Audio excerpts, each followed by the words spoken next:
Para el análisis de la JEP he invitado a Alejandro Cortés, que es nuestro periodista político. Alejo, bienvenido.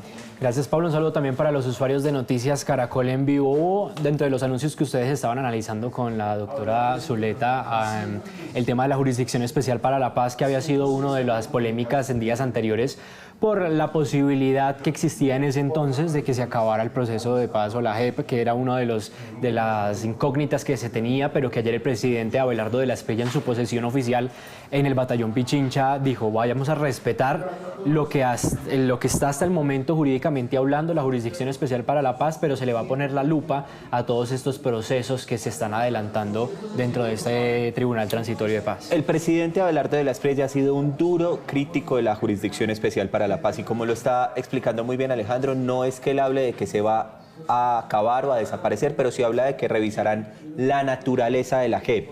Y también habla, mucha atención porque voy a destacar esta frase: la reconciliación no se edifica sobre la absolución ilegítima. Veamos lo que ha dicho sobre la JEP.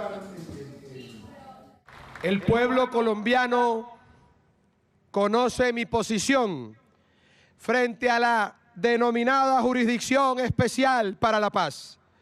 Lo expresé con claridad a lo largo de la campaña. Una nación que durante décadas ha padecido los rigores del terrorismo no puede aceptar bajo ninguna circunstancia que la justicia se convierta en un mecanismo de indulgencia frente a quienes derramaron la sangre de cientos de miles de compatriotas. Respetaré el orden jurídico vigente, sin que ello signifique renunciar al deber de revisar con absoluto rigor la naturaleza y los efectos de una jurisdicción que nació desconociendo la voluntad popular. La reconciliación no se edifica sobre el olvido ni sobre la absolución ilegítima de la violencia. La verdadera reconciliación descansa sobre la dignidad de las víctimas, el imperio de la ley y la certeza de que en Colombia ningún crimen atroz volverá a ser tratado con guantes de seda por parte del Estado colombiano. Nació desconociendo la voluntad popular, dice Abelardo de la Espriella, presidente, sobre la Jurisdicción Especial para la Paz. Saludamos entonces a nuestro invitado, ¿le parece? Sí, señor, pues entonces nos acompaña hasta ahora el doctor Juan Manuel Charri. Él es un abogado constitucionalista, experto, por supuesto, en toda esta materia. Gracias por acompañarnos en Noticias Caracol en Viva, doctor Charri, y iniciar preguntándole ¿cómo leer esta decisión del presidente Abelardo de la Espriella de respetar la Jurisdicción Especial para la Paz, pero ponerle la lupa precisamente a todos estos procesos? Alejandro, Pablo y televidentes, muy buenos días. Yo creo que el presidente ubicó en un escenario consistente en que la JEP tiene existencia constitucional y legal, pero hay un descontento con sus resultados. Su lógica fue reparar a las víctimas y colocar penas alternativas. Es una jurisdicción extremadamente costosa, que tan solo ha expedido 2 sentencias, que no ha reparado de manera visible y expedita a las víctimas, y entonces lo que está proponiendo es: respetamos lo existente, pero lo vamos a seguir muy de cerca para que cumpla con sus propósitos y finalidades, porque hasta la fecha hay un descontento generalizado. Usted muy bien lo plantea, doctor Juan Manuel Charri, que estamos hablando de una justicia alternativa, no la justicia ordinaria como la conocemos normalmente. ¿Considera usted que la JEP, la Jurisdicción Especial para la Paz, ha sido sinónimo, como muchos consideran, de impunidad? A ver, la concepción de justicia transicional es que no prevalece la sanción, sino la reparación de las víctimas. Y ese fue el criterio con el que se creó la Justicia Especial de Paz. Y un poco no dejar impunes los crímenes de guerra y de lesa humanidad, pero que se sancionaran con reparación de víctimas. Ahí hubo grandes falencias. Hubo una gran expectativa de que la FARC iba a entregar unas sumas de dinero muy altas, terminó entregando cuantías muy bajas y muebles y enseres que no tenían pues valor significativo. No ha habido una reparación a las víctimas por parte de los victimarios. Y pues las sanciones han sido hasta ahora solo 2 sentencias, con penas que irían hasta 8 años de privación de la libertad, con, digamos, con beneficios que no se compadecen con la gravedad de los delitos que se han cometido. Entonces, no es tanto un tema de impunidad, sino que lo que se planteó no se cumplió. Y los líos que podría representar, doctor Charri, el acabar con un proceso de paz, o si se quiere, este tribunal de paz, ¿qué representaría en una eventual decisión del presidente Abelardo de la Espriella de modificar o acabar este tribunal? Bueno, Alejandro, usted sabe que la Justicia Especial de Paz está consagrada en una reforma constitucional y no solamente es una justicia de transición, sino que es temporal, de manera que tiene un término para cumplir con su cometido, que está creo que próximo a los 12 años para presentar acusaciones y 5 años más para aplicar las sentencias. Terminarla antes de tiempo sin duda generaría un traumatismo y tendría que tener reforma constitucional y mecanismos de tránsito para pasar los casos a la jurisdicción ordinaria y ver en qué condiciones, porque hay un principio constitucional de favorabilidad.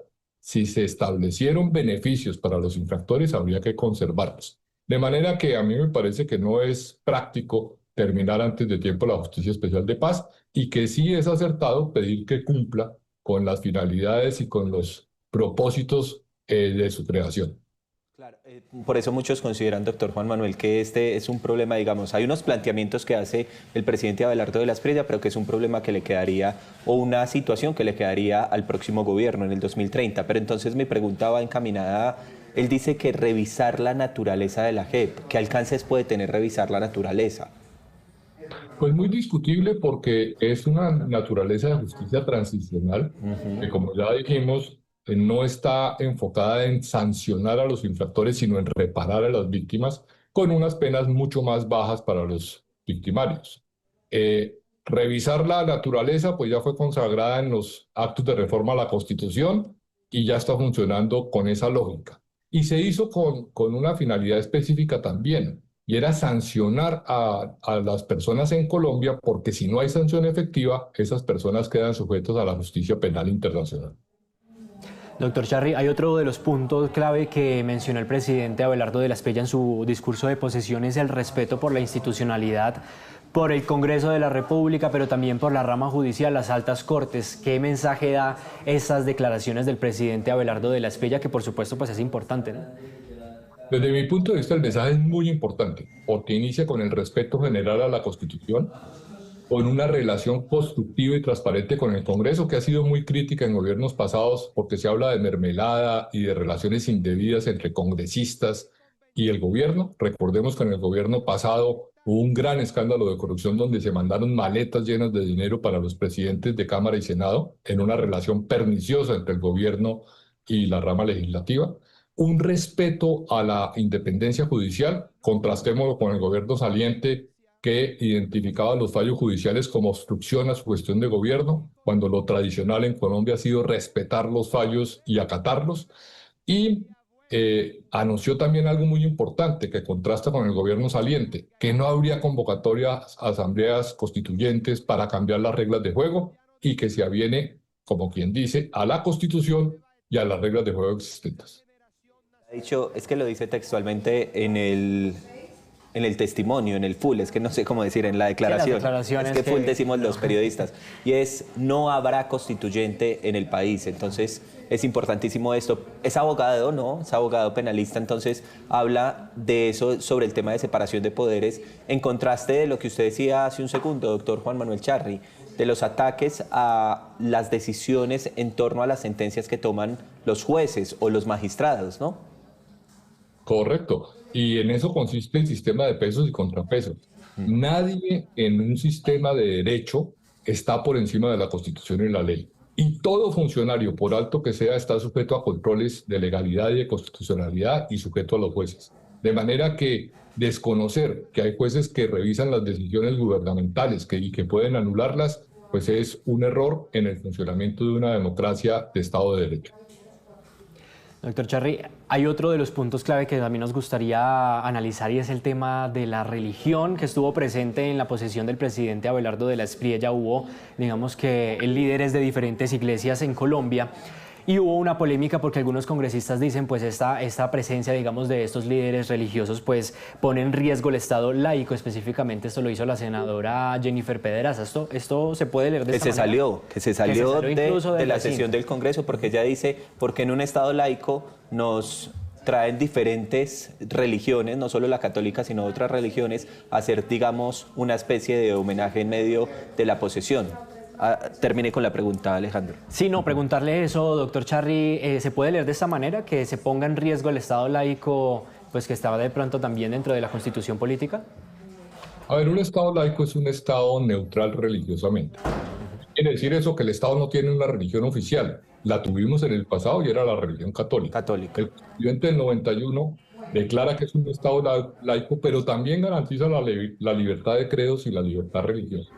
Hay una esfera personal del funcionario público en donde él puede y tiene derecho a tener una religión y expresarla. Tener en su despacho un símbolo religioso no atenta para nada a la neutralidad del Estado. Lo que sí atentaría es que adopte decisiones prefiriendo, obligando, dando preferencias a un credo religioso y excluyendo otros. Lo que se tiene que hacer es respetar las creencias de todos, desde los ateos hasta los creyentes en distintas divinidades. Pero también me parece a mí importante reconocer la esfera personal del funcionario público, en donde él, en el acto de posesión, que es un acto individual donde entra a ejercer funciones públicas, manifiesta su creencia religiosa y pide a sus dioses o a sus sacerdotes que lo acompañen para que la gestión salga bien. Me parece que es una expresión personal del funcionario público que no afecta a la neutralidad estatal.